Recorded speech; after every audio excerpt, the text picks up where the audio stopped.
ഇന്ന് നാട്ടടുക്കളയിൽ മത്തൻ്റെ ഇല ഉപയോഗിച്ച് തോരൻ എങ്ങനെ തയ്യാറാക്കുന്നത് നോക്കാം. അതിനുവേണ്ടി ഞാൻ കുറച്ച് മത്തൻ്റെ ഇല എടുത്തിട്ടുണ്ട്. ഇത് വൃത്തിയാക്കുന്നത് കാണിച്ചു തരാം. ഇതിനൊരു നാരുണ്ടാവും, പക്ഷേങ്കിൽ ആ കുമ്പളത്തിൻ്റെ ഇല പോലെ നാരുണ്ടാവില്ല ഇതിന്. ഇതൊന്ന് ചെറുങ്ങനെ ഇതേപോലെ എടുത്തു കളഞ്ഞാൽ മതി. ഇതെടുത്തിട്ടില്ലെങ്കിൽ കുഴപ്പമൊന്നുമില്ല മത്തൻ്റെത്.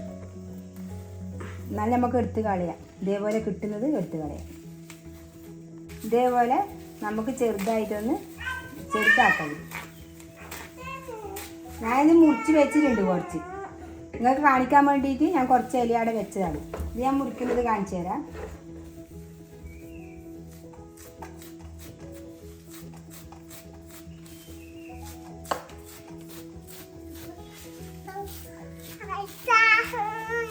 ഇത് നമുക്ക് ഇത് ഒരിക്കലും കൂടി അരിഞ്ഞെടുക്കണം.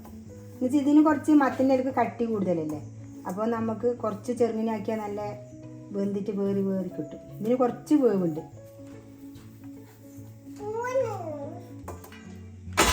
ഇത് നമുക്ക് ഇതേപോലെ അരിഞ്ഞെടുക്കാം.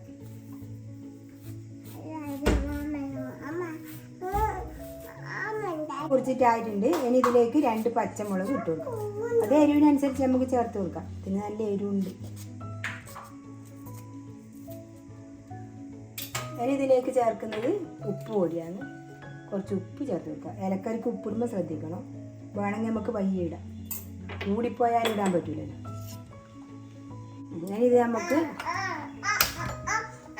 അടുപ്പിൽ വെക്കാം. ഇതിലേക്ക് കുറച്ച് വെള്ളം നനച്ചു കൊടുക്കണം. ഇത്ര മതി. ഇനി ഇത് തിളച്ച് വരട്ടെ. ഇത് നോക്കി വെക്കാം. നിറയെ ഇലയിലതിപ്പോൾ ഇത്രയായി. ഇതിൻ്റെ ഉപ്പ് നോക്കി നോക്കട്ടെ.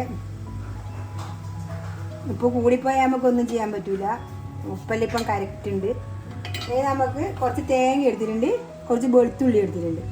ഇത് ഒന്ന് ചതച്ചെടുത്താൽ മതി. വെളുത്തുള്ളി ഒന്ന്, പിന്നെ തേങ്ങ. ഇനി നമുക്കിതിൽ ചേർക്കുന്നത് കുറച്ച് മഞ്ഞൾപ്പൊടി, ഒരു പേറ്റിന് മാത്രമേ ചേർക്കുള്ളൂ, ഒരു കളറിനില്ല. ഇത് ചതച്ചെടുത്തേ നമ്മളെ അമ്മിക്കല്ലിൻ്റെ അതിനെ കൊണ്ട് ചതച്ചെടുത്തു.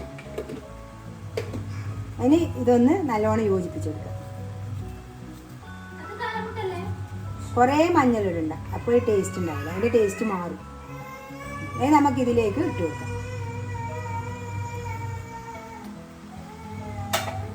ഇതൊന്ന് നന്നായി ഇളക്കി കൊടുക്കാം. നമ്മൾ തോരൻ നോക്കാം. നല്ല വെള്ളമെല്ലാം വെച്ച് വന്നിട്ടുണ്ട്. നല്ല വേറി കിട്ടിയിട്ടുണ്ട്. അധികം ബന്ധം ഓടേണ്ട, അപ്പോൾ ടേസ്റ്റ് ഉണ്ടാവില്ല. അത് നമുക്ക് ചെയ്യേണ്ടത് കുറച്ച് വെളിച്ചെണ്ണ നനച്ചു കൊടുക്കാം. ഇത്ര മതി. അത് നമുക്ക് തീ ഓഫാക്കാം. ഞാൻ മറ്റേ കുമ്പളത്തിൻ്റെ തോര മുമ്പേ ഇട്ടിട്ടുണ്ട്. അത് ഞാൻ വേറെ രീതിയിൽ വെച്ചത്. ഇതിപ്പോൾ ഞാൻ ഈ രീതിയിൽ വെച്ചത്. ഇത് നല്ല ടേസ്റ്റാണ് ഇങ്ങനെ വെച്ചാൽ. ഇത് കടുക് ഇടില്ലടാ, കടുകിട്ട രസം ഉണ്ടാവില്ല. അരി വറുത്തിട്ടിടും, പക്ഷെ ഞാൻ ഈ രീതിയിൽ വെച്ച് നോക്കിയതാണ്. ഇത് നല്ല ടേസ്റ്റ്. ഇതേപോലെ വെച്ചിട്ട് ഇതേപോലെ ഒന്ന് നിങ്ങളെല്ലാവരും ഉണ്ടാക്കി നോക്കണേ. എൻ്റെ വീഡിയോ ഇഷ്ടപ്പെടുന്നെങ്കിൽ ലൈക്ക് ചെയ്യുക, ഷെയർ ചെയ്യുക, സബ്സ്ക്രൈബ് ചെയ്യുക.